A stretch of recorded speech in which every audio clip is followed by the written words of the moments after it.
Selamat datang di channel Syiar Kalam FM. Bismillahirrahmanirrahim. Assalamualaikum warahmatullahi wabarakatuh. Alhamdulillah wassalatu wassalam ala habibina wa syafi'ina rasulillah wa ala alihi wa sahbihi wa man walah wattaba'a hudah wa ba'd. Allahumma akhrijna min dhulumatil wahm wa akrimna binuril fahm waftah alayna bima'rifatil ilm wasahil akhlaqana bil hilm waj'alna mimman yastami'una al-qawl fayattabi'una ahsana. Subhanaka la ilma lana illa ma 'allamtana innaka antal alimul hakim. Wala haula wala quwata illa billahil aliyyil azim. Allahumma 'allimna ma yanfa'una wa zidna ilma wa ba'd. Terakhir kita membahas tentang orang-orang yang pertama kali masuk Islam dan apa yang pertama kali dilakukan oleh Nabi Muhammad sallallahu alaihi wasallam setelah menerima wahyu dari malaikat Jibril alaihi salam.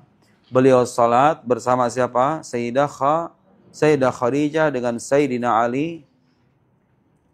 Kemudian disusul setelah itu beberapa orang yang masuk Islam. Dimulai dari siapa? Zaid ibn Harithah. Kemudian siapa lagi? Aywa minasyuyukh. Dari kalangan orang tua Abu Bakar. Naam. Kemudian siapa lagi? Bilal bin Rabah dari kalangan budak. Kemudian Abdullah bin Mas'ud. Termasuk Ammar bin Yasir dengan keluarganya. Yasir dan Sumayyah. Sumayyah awal syahidatin fil Islam. Yang pertama kali mati syahid dalam sejarah Islam. Perempuan namanya Sumayyah.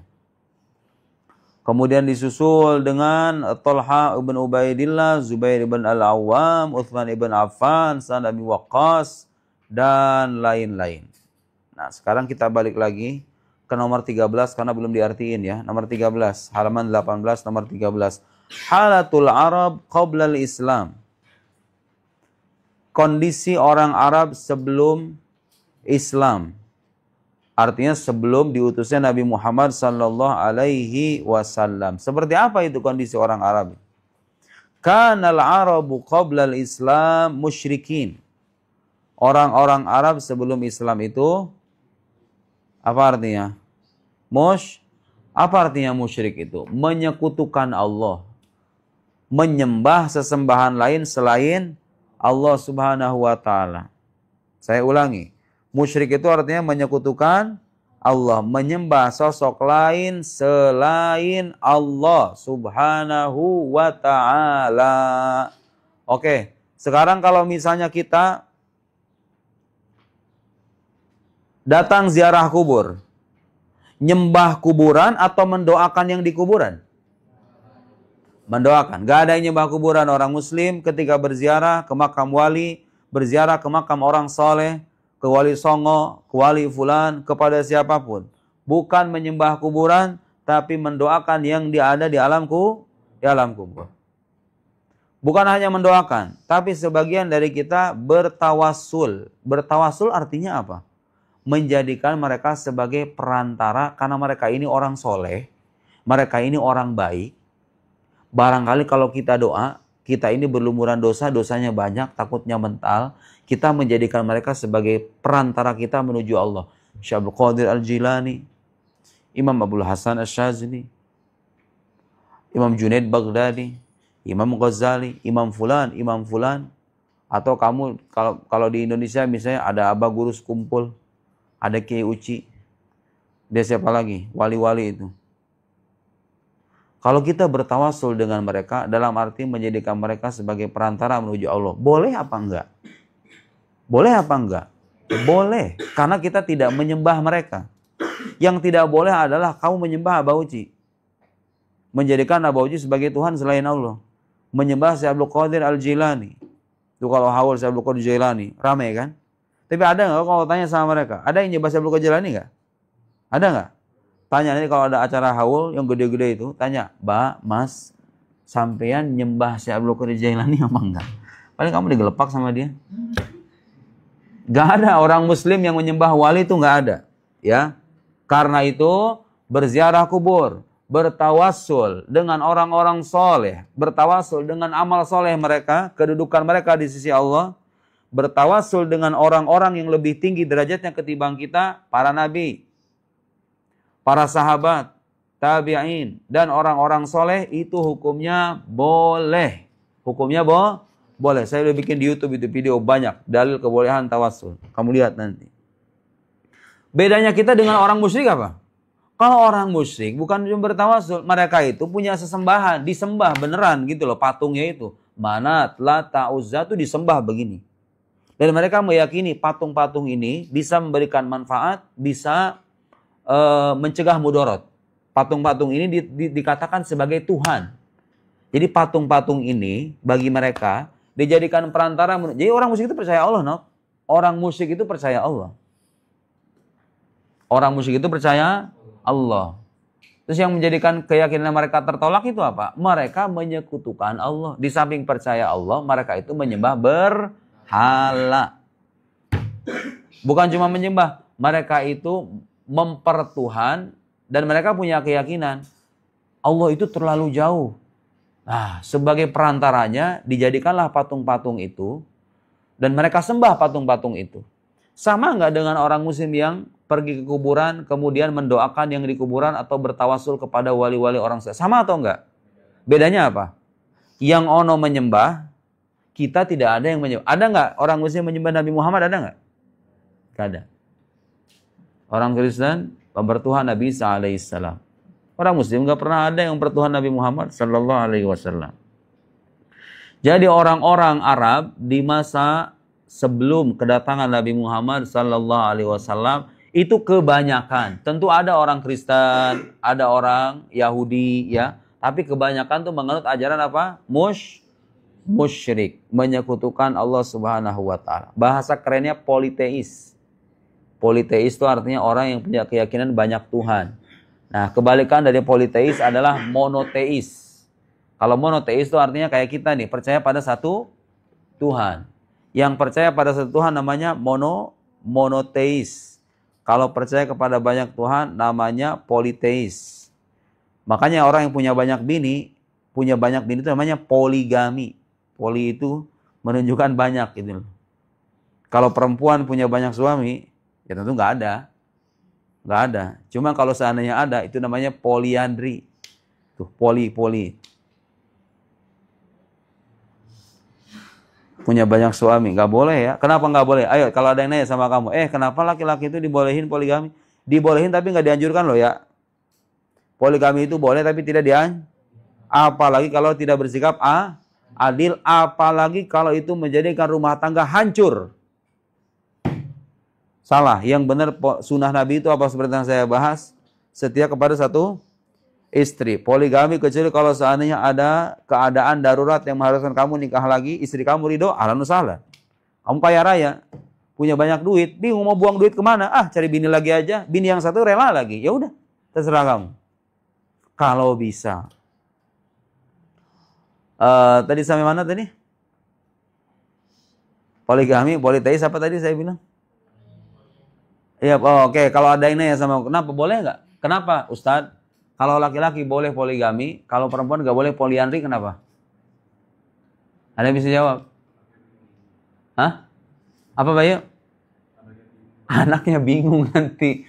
Bapakku yang mana ini? Mirip dicari, mirip. Dan itu ada kebiasaan orang Arab dulu. Orang Arab itu diantara perzinahan orang Arab dulu. Nih, mohon maaf ya. Di antara perzinahan orang Arab dulu itu, jadi mereka perempuan ini berhubungan badan dengan laki-laki manapun yang mereka mau. Nanti menentukan ketika anaknya lahir, diundi. Kira-kira bapaknya yang mana nih? Itu ada praktek perzinahan kayak begitu. Sekarang mungkin udah nggak ada kayak begitu, ya. Jadi Islam itu melarang perempuan berhubungan badan dengan banyak laki-laki. Kenapa? Untuk menjaga keturunan. Untuk menjaga, karena kalau misalnya kamu berhubungan badan dengan nauzubillah, dengan banyak laki-laki, nggak jelas ini anaknya anak siapa. Kupingnya mirip ini, hidungnya mirip ini, mukanya kok mirip yang orang ono, terus kakinya, badannya kok mirip, lah nggak jelas kan? Apa efeknya kalau keturunan nggak jelas tuh? Apa efeknya coba? Nanti siapa yang bertanggung jawab untuk anak ini? Paham nggak? Yang mencari nafkah siapa? Yang beliin baju, beliin susu, beliin popok siapa? Ini nggak mau tanggung jawab, ini nggak mau tanggung jawab. Ini bukan anak saya. Kupingnya beda sama kuping saya. Ini bukan anak saya. Kulitnya juga beda kok. Saya putih, dia hitam. Yang ini juga aku bukan anak saya. Terus nanti gimana? Banyak orang-orang terlantar nanti ujung-ujungnya, ya kan? Nah, Islam ingin menutup itu. Makanya perempuan itu apa namanya? Kalau selingkuh, kalau terbukti berzina, nauzubillah. Kalau perempuan itu terbukti berzina, bukan hanya sebatas kencan berduaan di kafe selingkuhnya, bukan. Terbukti berzina. Maka setahu saya itu ada ketentuan wajib diceraikan. Kenapa? Karena khawatir nanti ketika dia bersetubuh dengan suaminya, kemudian dia bersetubuh dengan orang lain, anaknya ini nggak jelas. Makanya kalau bisa rumah tangga, supaya rumah tangga gak hancur, jangan sekali-kali kamu nyari laki-laki lain ya. Kamu juga jangan sekali-kali nyari laki. Kalau laki-laki, poligami boleh, kenapa? Karena tidak merusak keturunan. Lahir dari bini yang satu, emang nggak mirip sih. Tapi kan aku yang bikin gitu loh. Iya nggak? Nggak mungkin bingung. Terus lahir dari istri yang kedua. Saya juga yang bikin. Tapi sama-sama nggak mirip. Tapi yang jelas ada kejelasan gitu loh. Ada kejelasan kepada siapa ini bernasab. Ini nasabnya ke bin ini, binnya sama. Istrinya banyak, binnya satu. Nasabnya sama. Nanti kalau dikawinin, ada istri 4, punya anak perempuan 4, semuanya perempuan. Kalau mau kawin walinya siapa? Ya walinya orang itu juga. Dari satu bapak ya. Itulah diantara. Tapi yang perlu kamu tahu, orang-orang Arab dulu itu bukan hanya musyrik, tapi juga mereka itu menormalisasi perzinahan. Nauzubillah. Kalau ada orang zaman sekarang menormalisasi perbuatan kayak begitu, berarti itu nggak jauh beda dengan zaman jahiliyah. Udah dikasih agama, dikasih panduan akhlak, masih kayak begitu. Dan sekarang pelan-pelan makin kesini anak-anak muda, nauzubillah ya. Kamu jangan sampai ikut-ikutan. Seperti yang pernah saya ceritakan. Udah ada semacam menormalkan hubungan kayak begitu itu di luar sana. Nauzubillah. Kamu merasa jijik aja, dengar ini. Merasa jijik aja dengan yang begitu, udah alhamdulillah sebetulnya. Merasa jijik, merasa nggak mau gitu, itu udah alhamdulillah. Di saat orang di luar sana bukannya jijik, mereka bahkan biasa aja. Seperti tukar pinjam handphone, tukar pasangan itu. Kamu dulu yang pakai ya, ntar giliran aku ya. Besok siapa yang pakai kira-kira? Kayak gitu. Ini saya bukan ngomong dengan saya bukan ngarang-ngarang. Saya mendapatkan cerita dari orang-orang yang betul-betul bukan mengalami, tapi dia menjadi saksi. Dari anak-anak semacam itu. Jadi anak-anaknya sendiri yang bilang gitu loh. Ya anak sekarang, anak SMP aja, saya pernah cerita, anak SMP ada yang jadi mucikari kok. Tahu mucikari kan? Yang memperdagangkan manusia. Jadi apa namanya? Dia menjadi calo open BO. Nauzubillah. Anak sekolah SMP itu ada yang kayak gitu. Nauzubillah. Ya Allah ya Karim. Nauzubillah. Jangan sampai ya. Kenikmatan sesaat tapi penyesalan sepanjang hayat. Penyesalan sepanjang hayat. Milih mana? Milih senang sesaat, penyesalan sepanjang hayat, atau menahan sekarang demi kebahagiaan di masa mendatang? Menahan demi kebahagiaan di masa mendatang. Ya'budunal asnam, mereka menyembah berhala. Nih, mereka menyembah berhala. Kita orang muslim gak ada yang menyembah berhala. Kalau ziarah ke makam para wali, orang-orang soleh, kita hanya sebatas menjadikan mereka sebagai perantara, dan itu ada dalilnya, banyak dalilnya. Bukan menyembah para wali ya, bukan menyembah nabi. Gak ada orang muslim menyembah nabi. Wa yuqaddisunaha, dan mensucikannya. Mensucikan apa maksudnya? Berhala-berhala. Lihat kebiasaan jelek orang Arab. Nih yang kedua. Wa kanu yaqtuluna auladahum. Ya Allah. Dan mereka itu membunuh anak-anaknya. Kebayang nggak? Sekarang ada nggak? Ada nggak praktek kayak gini? Bapak ngebunuh anak, ada nggak? Lihat nih, berita-berita televisi. Ada. Di seolah-olah praktek kehidupan jahiliyah itu tersaksikan di zaman sekarang. Nauzubillah. Mereka membunuh anak-anak mereka. Kenapa dibunuh? Khaufan minal ju'i wal faqr. Khawatir lapar dan terjatuh dalam kefakiran. Jadi mereka khawatir kalau punya anak, takut nanti itu mati kelaparan, paham nggak? Karena takut kelaparan, kemudian dibunuh anaknya itu. Nauzubillah.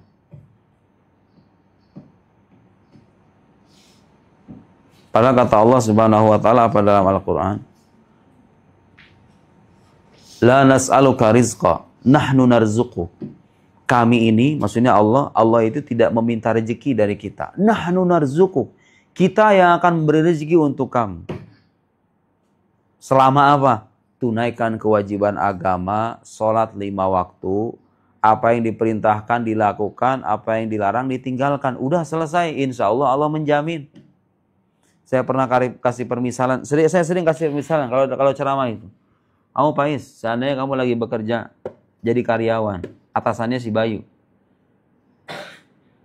Dalam pandangan si Bayu, kamu itu tipe-tipe karyawan yang kalau misalnya ke kantor nggak pernah telat.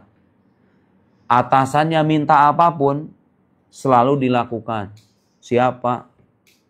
Disuruh ini, nggak pernah protes. Orangnya loyal, berkomitmen. Kemudian menunjukkan kepatuhan yang luar biasa sama atasannya. Itu kamu Bayu kalau punya karyawan kayak begitu. Kira-kira diapain sama kamu? Dimuliakan atau dihinakan? Ditelantarkan? Enggak. Kadang-kadang kalau kamu betul-betul melihat, beda dari yang lain ini sama karyawan ya. Beda dari yang lain nih. Punya anak berapa? Punya anak 2. Disekolahin anaknya. Iya kan? Kalau melihat bawahan kayak begitu tuh. Nah itu kita sesama manusia. Berarti apalagi kalau Allah Subhanahu wa ta'ala. Kalau di mata Allah kita ini termasuk hamba yang taat. Masya Allah. Subuh berjamaah, zuhur berjamaah. Gak pernah lewat. Sholat sunnah ditunaikan. Sholat duha, sholat tahajud. Baca Al-Quran gak pernah lewat. Bersedekah sebisa mungkin. Mustahil hidup kamu susah. Kalau kita menunjukkan penghambaan dan pengabdian kepada Allah Subhanahu wa ta'ala. Adanya orang-orang sesat di luar sana gara-gara kenapa biasanya? Hubungannya jelek sama Tuhannya. Sholat kagak. Maksiat jalan. Hidupnya susah. Terus kalau udah susah ngeluh-ngeluh. Kok Tuhan begitu sama aku ya? Lah kamu yang salah. Sholat ditinggalin, kewajiban agama ditinggalin, sama orang tua durhaka. Mabok iya misalnya. Mengambil hak milik orang lain iya. Hidupnya susah, melarat ya wajar. Tapi kalau orang hidupnya lempeng, sholat sunnah, sholat wajib, berbakti kepada orang tua, berbagi kepada sesama. Apalagi yang kerjanya ibadah itu. Yang kerjanya ibadah. Mengurus masjid misalnya. Insya Allah akan cukupi. Saya belum pernah menjumpai soalnya ya. Saya belum pernah menjumpai. Selama saya keliling-keliling tuh. Kadang saya pernah pergi ke satu kota. Ketemu sama mahasiswa. Tinggal di mana mas? Tinggal di masjid Ustadz. Tinggal di masjid. Cukup uang bulanan. Alhamdulillah cukup. Gak pernah tuh. Orang-orang yang lurus-lurus itu. Mahasiswa-mahasiswa yang lurus itu mengeluh gitu. Aduh kurang Ustadz. Gak pernah.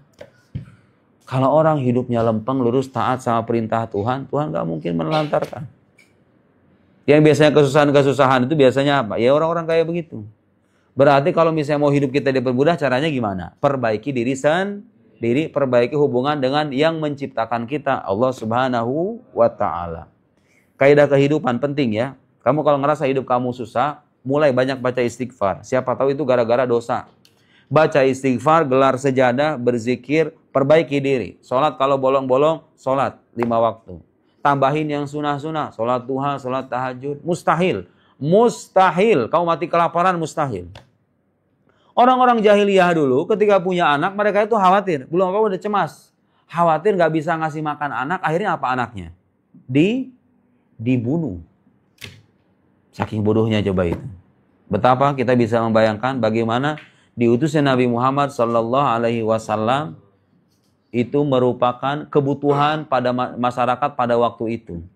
Kalau soalnya terus-menerus begitu, apa yang terjadi dengan peradaban umat manusia?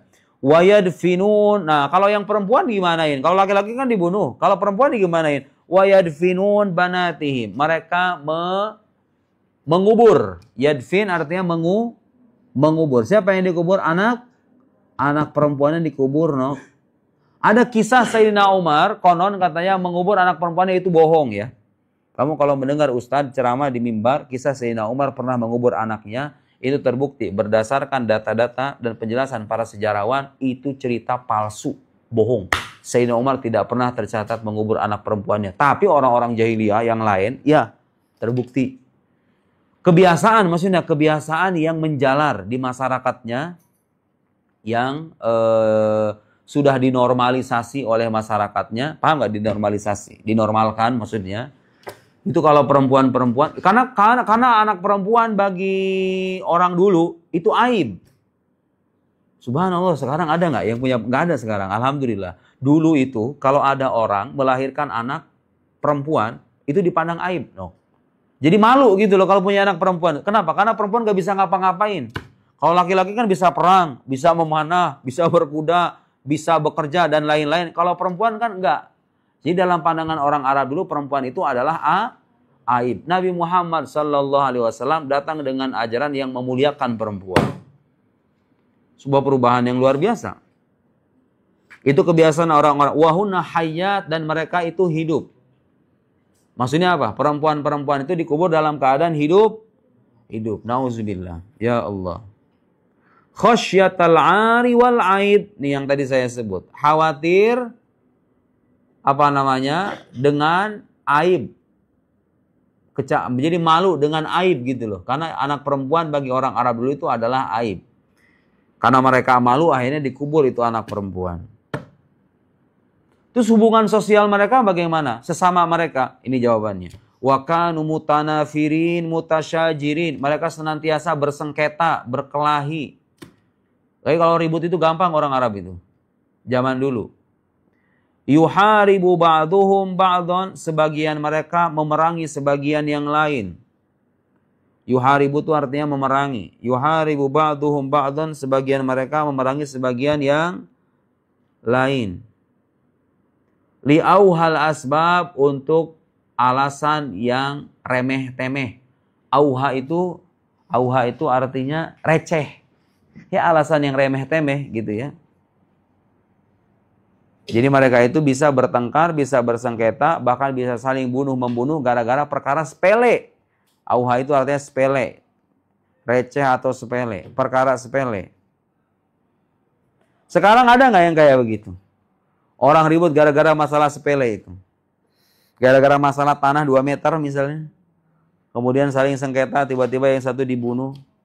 Apa kabar terakhir yang saya terima itu ya, di televisi itu? Enggak, sekarang bukan televisi, tapi YouTube. Saya lupa, udah nggak ikutin lagi. Tapi kadang aneh-aneh itu ketika dicek tuh. Jadi beri kabar-kabar orang kena pakai rompi oren gitu. Terkena kasus pembunuhan dan lain-lain. Setelah diselidiki sama polisi, oh orang sakit hati. Sekarang kadang-kadang, ya kan? Hati-hati makanya kalau mau nolak laki-laki itu harus dengan bahasa yang sopan. Ya, hati-hati. Orang zaman sekarang pada gila. Sebagian maksudnya. Sebagian orang zaman sekarang kadang berpikirnya pendek. Apa terakhir yang saya simak itu ya? Berita-berita kayak gitu. Ya itulah. Itu jadi cerminan buat kita. Itu ada orang-orang sekarang yang mengembalikan tradisi orang jahiliyah dulu. Gara-gara hal sepele saling bunuh-membunuh. Orang jahiliyah dulu udah ada kebiasaan kayak begitu. Dan Nabi Muhammad SAW datang dengan ajaran yang melindungi jiwa manusia. Gimana tuh dalam ayat Al-Quran dan surat Al-Ma'idah?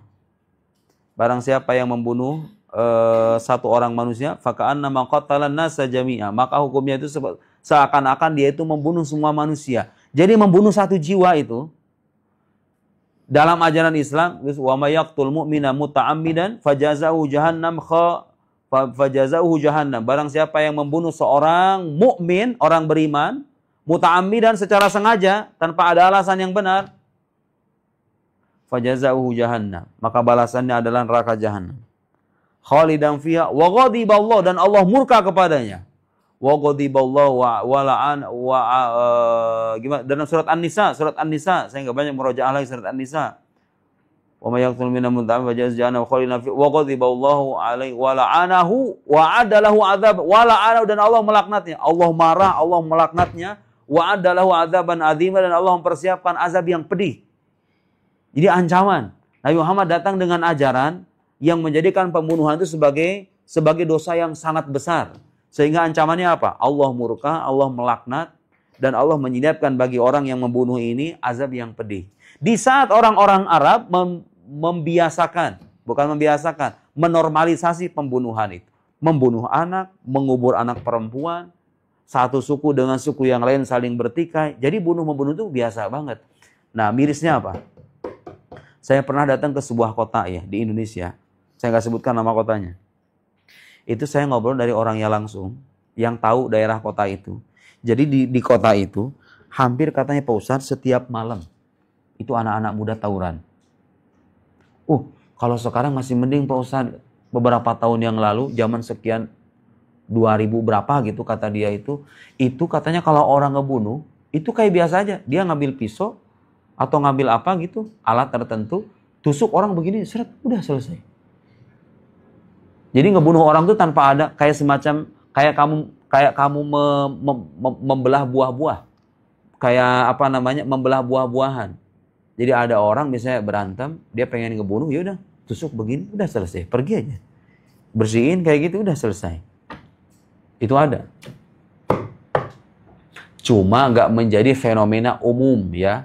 Kalau di zaman jahiliyah dulu, itu menjadi fenomena umum. Orang berantem, orang ribut, satu suku dengan suku yang lain saling membunuh. Dan bagi mereka itu hal yang normal. Hal yang normal. Nauzubillah. Bayangkan kalau nggak ada agama Islam, apa yang terjadi coba? Kalau ada sekarang lahir nggak kira-kira? Kalau seandainya nggak ada agama Islam, kalau orang punya kebiasaan kayak begini, anak laki-laki dibunuh, anak perempuan dikubur hidup-hidup, terus kemudian manusia saling bersengketa gara-gara hal sepele, apa yang terjadi? Ya kita kayak binatang ujung-ujungnya. Jadi agama Islam datang untuk memuliakan umat manusia, baik laki-laki maupun perempuan. Ad-da'watu sirran, kita artiin lagi, nomor 14. Ini udah kita jelasin kemarin ya.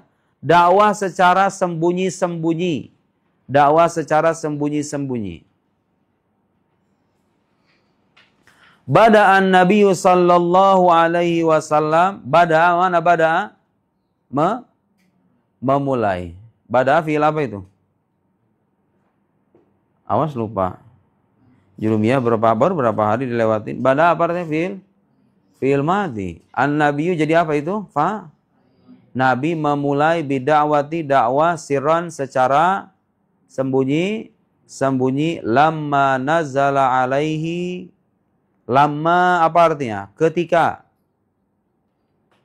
nazala alaihi turun kepadanya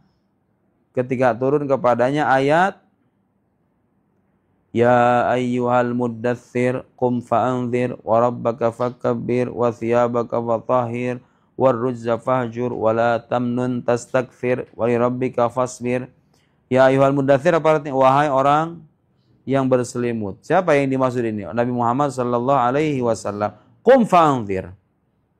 Berilah peringatan kepada orang-orang. Wa rabbaka fakabbir, dan agungkanlah Tuhanmu. Wa thiyabaka fatahhir, dan sucikanlah pakaianmu. Warrujza fahjur, dan jauhilah perbuatan dosa. Wala tamnun tastakfir, dan janganlah engkau memberi dengan harapan bisa memperoleh banyak. Ada tuh orang-orang kayak begitu zaman sekarang. Dia ngasih sesuatu ke orang lain, kemudian berharap imbalan yang lebih banyak dari orang yang lain yang dia kasih itu. Wa lirabbika fasbir, dan bersabarlah untuk Tuhanmu. Fada'a ahla baiti. Apa artinya da'a? Mengajak. Da'a itu mengajak, to call. Fada'a, beliau mengajak ahla baitihi. Apa artinya ahla baitihi? Keluarganya. Siapa keluarganya ayo? Sayyidah Khadijah, Sayyidina Ali bin Abi Thalib, keluarga dekatnya. Wa man yathiqu bihi min asdiqai. Wa man yathiqu bihi, dan orang yang percaya kepadanya. Kepada siapa maksudnya? Nabi Muhammad sallallahu alaihi wasallam, min asdiqaihi, dari teman-temannya.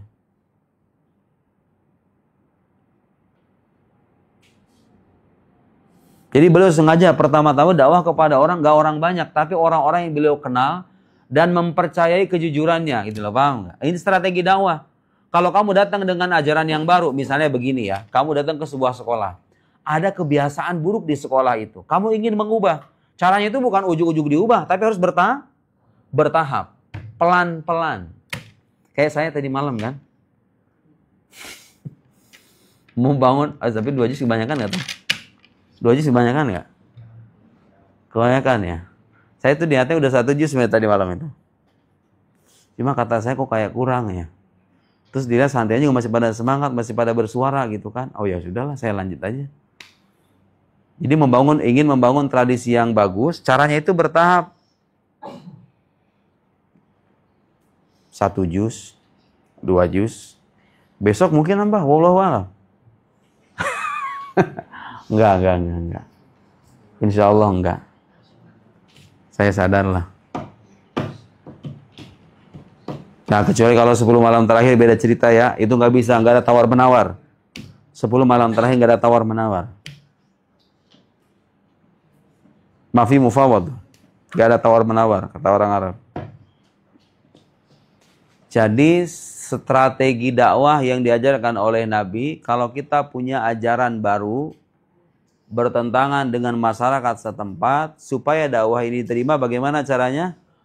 Bagaimana caranya? Berdakwah secara sembunyi-sembunyi, secara bertahap. Pernah masih ingat gak cerita dulu wali di Mesir, orang Alexandria? Dengerin. Ada kisah bagus. Inilah orang kalau misalnya paham agama Islam dan paham bagaimana strategi dakwah yang baik dan benar. Ada seorang wali besar di Mesir, namanya Mursi Abul Abbas, Syekh Mursi Abul Abbas. Beliau hidup di Alexandria. Alexandria itu kota di Mesir yang bersih dan dekat dengan pantai. Sampai sekarang Alexandria itu dikenal salah satu kota di Mesir yang bersih, mirip kayak Eropa. Bangunan-bangunannya. Jadi jalan raya, ininya pantai, nah ini rumah flat. Saya pernah mungkin sekitar 2 kali, 4 jam dari Kairo. Beliau dulu hidup, tentu dulu nggak begitu. Dulu nggak semewah seperti sekarang, Alexandria itu. Mursi Abul Abbas, cerita dari guru saya. Beliau itu dekat dengan para nelayan, karena hidupnya dekat di laut. Dekat dengan para nelayan, tapi nelayan pada masanya ini, di lingkungan ini punya kebiasaan buruk. Mereka itu nyari ikan sambil mabok. Nelayan ini punya kebiasaan buruk, nyari ikan sambil mabok. Di perahu itu mabok, minum khamr. Nah, Syekh Mursi Abul Abbas, beliau seorang wali besar. Tahu kebiasaan itu. Apa yang dilakukan? Coba. Apa yang dilakukan? Apakah langsung bilang, innamal khamru wal maisir wal ansab wal azam rijsum min amali syaitan. Itu perbuatan setan. Anda tidak tahu diri, tidak bersyukur atas nikmat Allah. Enggak ngomong kayak gitu. Apa yang beliau lakukan? Itu para nelayan-nelayan itu suka diajak makan katanya seminggu sekali. Makan bersama. Dijamu. Ya udah sebatas dijamu aja, suruh makan. Makan. Nanti itu pada bubar. Minggu depannya makan bareng lagi, dijamu lagi, bubar lagi. Ya udah. Sebatas itu aja. Tahu apa yang terjadi di kemudian hari? Pelan-pelan, makin kesini, para nelayan ini jadi suka, jadi cinta gitu loh. Sama Syekh Mursi Abul Abbas ini. Akhirnya apa? Tanpa diminta untuk kembali, cukup mungkin menjelaskan bahwa khamr itu haram dan seterusnya. Tanpa bersusah payah ngajak mereka kembali kepada jalan yang benar, mereka balik sendiri.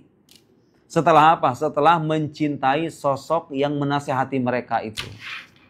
Akhirnya apa yang terjadi? Nelayan-nelayan yang tukang mabok itu pada bertobat semuanya. Dengan kearifan dan kebijaksanaan seorang wali besar.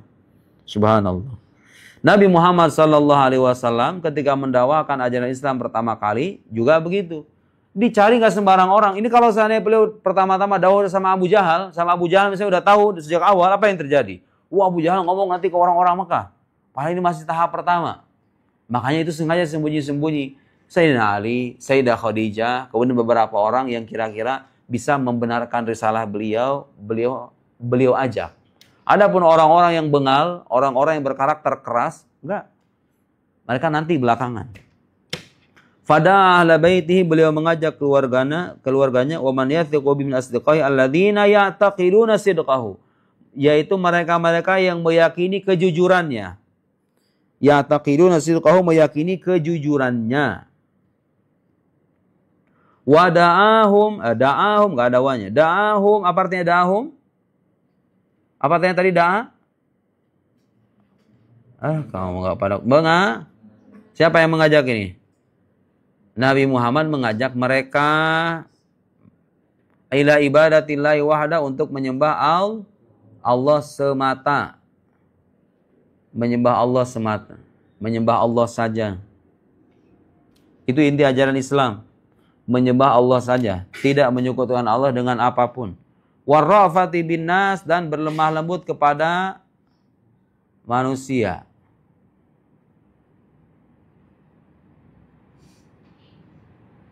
Wal ittihad, dan persatuan. Beliau mengajak pada persatuan.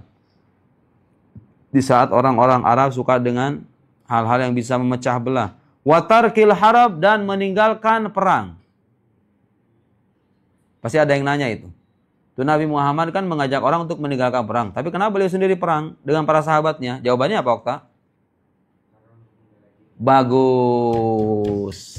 Peperangan dalam Islam itu sebagian besarnya, kalaulah bukan semuanya, sebagian besarnya dilakukan untuk apa? Pembelaan diri atau menolak kezoliman.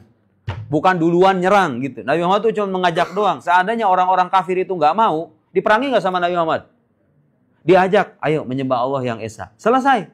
Kalau mereka nggak mau, ini masalahnya mereka apa?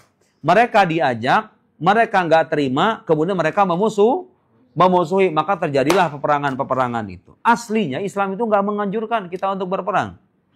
La yanhakumullahu 'anil ladzina lam yuqatilukum fid din wa lam yukhrijukum min diyarikum an tabarruhum wa tuqsitu ilaihim. Allah tidak melarang kalian, tidak melarang untuk berbuat baik. Kepada siapa? Orang yang tidak memerangi kita dalam urusan agama, tidak mengusir kita dari tempat tinggal kita. Allah nggak melarang kita berbuat baik. Kalau ada orang berdamai dengan kita, mau itu muslim, non-muslim, orang Hindu, orang Kristen, orang Yahudi sekalipun. Seandainya orang Yahudi itu berdamai dengan kita, apa kewajiban kita? Berdamai dengan mereka juga. Itu ajaran Jadi peperangan itu terjadi sebagai bentuk pembelaan di diri. Wa qad bada'a bid'awati sirran, dan beliau memulai dakwah sirran secara sembunyi-sembunyi. Khaufan min mufaja'atin nasi bi amrin lam ya'rifu. Khaufan, khawatir, min mufaja'atin nas, mengejutkan orang-orang. Mufaja'ah itu artinya mengejutkan, kejutan. Kejutan itu bahasa Arabnya mufaja'ah. Min faja'atin nas, mengejutkan orang-orang, bi amrin lam ya'rifu, dengan sesuatu yang tidak mereka kenal. Biamrin, dengan sesuatu lam ya'rifu, yang tidak mereka kenal. Bikin kaget, takut bikin kaget gitu loh maksudnya. Jadi pelan-pelan dakwahnya. Walam yasma'u bihi, dan tidak pernah mereka simak. Jadi Nabi Muhammad berdakwah secara sembunyi-sembunyi, khawatir membuat orang kaget dengan sesuatu yang tidak pernah mereka kenal, juga tidak pernah mereka simak. Apa yang tidak pernah mereka kenal itu? Ajaran tauhid, menyembah Tuhan yang esa. Bagi orang Arab dulu itu heran kalau menyembah Tuhan yang satu itu, karena yang mereka terbiasa menyembah banyak Tuhan.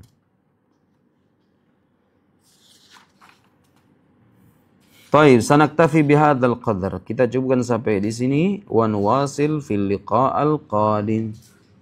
Wallahu a'lam bis-shawab. Allahumma salli afdhala salatin ala as'ali makhluqatika sayyidina Muhammad wa ala alihi wa sahbihi wa sallim adada ma'lumah wa midada kalimatika kullama dzakaraka dzakiruna wa ghafala kal ghafilun. Subhanakallahumma wa bihamdik asyhadu an la ilaha illa anta nastaghfiruka wa natubu ilaik. Wa sallallahu ala sayyidina Muhammad wa ala alihi wa sahbihi wa sallam. Wassalamu alaikum warahmatullahi wabarakatuh.